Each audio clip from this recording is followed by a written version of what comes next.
வணக்கம், இது ஆர்த்தி கஃபே. இன்றைக்கி நம்ம என்ன பார்க்க போகிறோம் அப்படின்னா, மழைக்கால பாதுகாப்பு அப்படிங்கிற தலைப்பில் நம்ம வீட்டிலேயே எளிய முறையில் ஈஸியாக எப்படி இந்த மழைக்காலத்தை எதிர்நோக்கலாம் அப்படிங்கிறத பார்க்கலாம். இல்லை ஃபஸ்ட்டு நான் என்ன சொல்கிறேன் அப்படின்னா, நிலவேம்பு கஷாயம் எப்படி தயாரிக்கிறது அப்படிங்கிறத பார்ப்போம். ஸோ நிலவேம்பு கஷாயம் தயாரிப்பதற்கு என்ன எடுத்து வச்சுருக்கேன் அப்படின்னா, இது நிலவேம்பு பொடி. இதில் நிலவேம்பு மட்டும் கலந்துல நிறைய மூலிகைகள் கலந்துருக்காங்க. இது ஆக்சுவலாக நான் எங்கே வாங்கியிருக்கேன் அப்படின்னா, நாட்டு மருந்து கடையில். இங்கே எல்லா நாட்டு மருந்து கடையிலையும் சித்த மருத்துவ கடையிலையும் இது கிடைக்கும். ஸோ இதில் என்னென்ன கலந்துருக்கு அப்படின்னா, நிலவேம்பு, பேய்ப்புடல், சுக்கு, மிளகு, விளாமிச்சி வேர், வெட்டி வேர், சந்தனம் அப்படின்னு நிறைய மூலிகைகள் கலந்துருக்காங்க. ஸோ அதுலேருந்து நான் ஒரே ஒரு டீஸ்பூன் எடுத்து 100 ml கொதிக்கிற தண்ணியில் போட்டுக்கலாம். ஸோ 1 டீஸ்பூன் 100 ml கொதிக்கிற தண்ணியில் போட்டு இது நல்லா கொதிக்கட்டும். இப்போ இதில் என்ன பண்ணியிருக்கேன் அப்படின்னா, நான் கொஞ்சம் வெல்லம் எடுத்திருக்கேன். ஃபஸ்ட்டு இனிஷியலாக குடித்து பழகும் பொழுது கசப்பு ரொம்ப ஓவராக இருக்கும். அதனால் அந்த கசப்பை கொஞ்சம் டாலரேட் பண்ணிக்கிறதுக்கு நம்ம இனிப்பு சேர்த்துக்கலாம். பழக பழக நீங்கள் வெறுமனையே குடிச்சிக்கலாம். ஸோ இதையும் போட்டு கொதிக்க விட்டுடலாம். இது எப்படி 100 ml ஒரு 50 ml குறையிற வரைக்கும் கொதிக்கணும். ஸோ கொதிச்சதுக்கப்புறமா வடிகட்டி குடிக்க வேண்டியதுதான். 50 ml அந்த நிலவேம்பு குடிநீர் குறைஞ்சதுக்கப்புறமா வடிகட்டி எடுத்து வச்சுட்டேன். வெல்லமும் சேர்த்துருக்கிறதுனால உங்களுக்கு கலர் இந்த மாதிரி தான் டார்க்காக இருக்கும். ஸோ இப்போ மழை காலம் அப்படிங்கிறதுனால நல்ல தண்ணி, மழை நல்ல தண்ணி தேங்குறதுக்கு நிறைய வாய்ப்பு இருக்குது. ஸோ நன்னீர் தேங்கும் பொழுது தான் டெங்கு கொசு உற்பத்தி ஆகும். சாக்கடை மாதிரியான தண்ணியில் அது உற்பத்தி ஆகாது. ஸோ இப்போ நம்ம ரொம்ப கேர்ஃபுல்லாக இருக்கிறது நல்லது மழை காலத்தில்.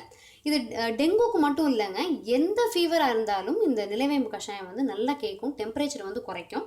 ஒரு கோர்ஸாக எடுக்கும் பட்சத்தில் நம்ம காலம்பரை இதே மாதிரி ஒரு 50 ml 3 நாளைக்கு, ஈவினிங்கும் ஒரு 50 ml எடுத்துக்கலாம். எப்பொழுதுமே கஷாயத்தை வெறும் வயிற்றில் எடுத்துக்கிட்டோம் அப்படின்னா அதனுடைய எஃபெக்ட் முழுசாக கிடைக்கும். எடுத்துக்க முடியல அப்படின்னாலும் பரவாயில்ல, இடைப்பட்ட நேரத்தில் இதை எடுத்துக்கலாம். ஸோ அது ஒரு அருமையான சூப்பரான கஷாயம். அடுத்து சளி குறைவதற்கான வெத்தலை இஞ்சி கஷாயம் எப்படி செய்கிறதுன்னு பார்க்கலாம். ஒருத்தருக்கான அளவு 2 வெத்தலை எடுத்திருக்கேன். இந்த வெத்தலையினுடைய காம்பை கிள்ளிலாம், அதே மாதிரி நுனியை எடுத்துருவோம். மெயின் நரம்பு மேலே கொஞ்சம் இருக்கும், அதையும் எடுத்துடலாம்.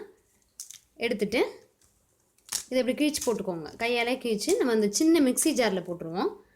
இஞ்சி எவ்வளோ எடுத்திருக்கேன் அப்படின்னு பார்த்தீங்கன்னா, குட்டி இவ்வளோண்டு தோல் நீக்கி அதை வாஷ் பண்ணி எடுத்து வச்சுருக்கேன். அதையும் சின்ன பீஸாக நறுக்கிக்கலாம். இவ்வளோதான் வரும். ரொம்ப நிறைய இஞ்சி போட்டோம்னா காரம் அடிக்கும். இந்த அளவுக்கு போகிறோம். போட்டுட்டு 2 டீஸ்பூன் தண்ணி விட்டு அரைச்சி வடிகட்டிட்டு பார்ப்போம். ஸோ அந்த வெத்தலை இஞ்சி சாறு அரைச்சதுக்கப்புறம் இந்த மாதிரி இருக்கும். இதை நம்ம வடிகட்டி அப்படியே குடிச்சிக்கலாம். இது என்னன்னு பார்த்தோம் அப்படின்னா, வெத்தலையை கசக்கி புழிஞ்சு நம்மளால் சாறு எடுக்கிறது ரொம்ப கஷ்டம். அதனால் இப்போ இருக்கிற டைமுக்கு நம்ம டக்குன்னு மிக்சியில் போட்டு அரைச்சிட்டோம் அப்படின்னா சாறு தானாக இறங்கிடும். இதை வடிகட்டிட்டு பார்க்கலாம். வெத்தலை இஞ்சி சாறு ரெடி ஆயிடுச்சு. இது காலம்பரை வெறும் வயிற்றில் எடுத்துக்கலாம். ஸோ சளிக்கு தொடர்ச்சியாக ஒரு 3லேருந்து 5 நாள் வரைக்கும் எடுத்துக்கிட்டோம் அப்படின்னா அப்படியே படிப்படியாக இலக்கி சூப்பராக சளியை வெளியே கொண்டு வந்துடும். அடுத்து இருமலுக்கான ஒரு சின்ன சாறு பார்க்கலாம். இது ஓமவல்லி, சில இடத்துல கற்பூரவல்லி அப்படின்னு சொல்லுவாங்க. இந்த இலை பார்த்தீங்கன்னா இந்த மாதிரி ஷேப்பில் இருக்கும். நல்ல சாஃப்டாக அப்படி நல்ல மொத்தமான இலையாக இருக்கும். இது அப்படியே தரையில் படர்ந்துருக்கும். அதுலேருந்து நான் ஒரு 4 இலையை பறித்து அலம்பி எடுத்து வச்சுருக்கேன். ஸோ இது பச்சையாக சாப்பிட்டுக்கிறது நல்லது அப்படின்னாலும், இருமலுக்கு நம்ம டானிக் மாதிரி குடிக்கிறதுக்கு இது சாறு எடுத்துக்கிறது ரொம்ப நல்லது. ஸோ இந்த மாதிரி சின்ன சின்ன பீஸாக இதை அப்படியே கிழிச்சு போட்டுருங்க. போட்டுட்டு கொஞ்சமாக தண்ணி விட்டு இதையும் நல்லா அரைச்சிட்டு வடிகட்டிட்டு பார்க்கலாம். எடுத்திருந்த அந்த 4 இலையையும் 2 டீஸ்பூன் தண்ணி விட்டு அரைச்சி வடிகட்டி எடுத்து வச்சுருக்கேன். இது ஒருத்தருக்கான அளவு. இது நல்ல இருமல் மருந்தாக செயல்படும். இது நம்ம தொடர்ச்சியாக ஒரு 3 நாளைக்கு குடிச்சிட்டு வந்தோம் அப்படின்னா இருமல் கண்டிப்பாக குறைஞ்சிரும். இருமலுக்கான, அதாவது தொடர்ச்சியாக இருமல் சில நேரம் வந்துட்டே இருக்கும், அந்த மாதிரி இருமலுக்கு இது ரொம்ப ரொம்ப நல்ல மருந்து. இது முள்ளங்கி, வெள்ளை முள்ளங்கி எடுத்திருக்கேன். ஒருத்தருக்கு அரை முள்ளங்கி இந்த சைஸில் தோலை சீவிட்டு நல்லா வாஷ் பண்ணிவிட்டு சின்ன சின்னதாக அப்படி நறுக்கிக்கோங்க. வில்லையாக நறுக்கிட்டு சின்ன மிக்சி ஜாரில் இந்த முள்ளங்கியை போட்டுட்டு அதே மாதிரியே ஒரு 2-3 டீஸ்பூன் தண்ணி விட்டு நல்லா மசிய அரைச்சி வடிகட்டிடலாம். இது வெள்ளை முள்ளங்கினா அதை மட்டும் தான் எடுக்கணும்னு இல்லை, சிவப்பு முள்ளங்கியும் எடுத்துக்கலாம். இது கொஞ்சம் காரமாக தான் இருக்கும், பட் நல்ல பலன் கிடைக்கும். தொடர்ச்சி இருமல் டக்குன்னு கேட்கும். முள்ளங்கியை நல்லா ஒரு 3 டீஸ்பூன் தண்ணி ஊற்றி அரைச்சதுக்கப்புறமா இந்த அளவுக்கு சாறு கிடச்சிருக்கு. வறட்டு இருமல், தொடர்ச்சியான இருமலுக்கு அருமையான மருந்துங்க. இப்போ வந்து நைட்டு படுக்க போகிறதுக்கு முன்னாடி, அதாவது நமக்கு சளி பிடிச்சிருக்கு, தலைவலி இருக்குது, ஜலதோஷம் இருக்குது, அந்த மாதிரி டயத்தில் நம்ம சாப்பிட்டு முடித்து ஒரு 1 ஹவர் கழித்து படுக்க போகிறதுக்கு முன்னாடி இது நல்ல பசும்பால் அல்லது பசும்பால் கிடைக்கலன்னா பாக்கெட் பாலும் ஓகே தான், நல்லா சூடாக காய்ச்சி வச்சுருக்கேன். இது வந்து ஒரு 2 சிட்டிகை மிளகுத்தூள், ஒரே 1 சிட்டிகை மஞ்சப்பொடி கடையில் வாங்கினதில்லை, விரலி மஞ்சளை மிக்சியிலேயே குட்டி குட்டியாக சின்னதாக சுத்தியில் பொடி பண்ணிவிட்டு அதுக்கப்புறம் மிக்சியில் போட்டு அரைச்சி வச்சுருக்கிறது. ஸோ இது ரெண்டையுமே நம்ம பாலில் கலந்துடலாம்.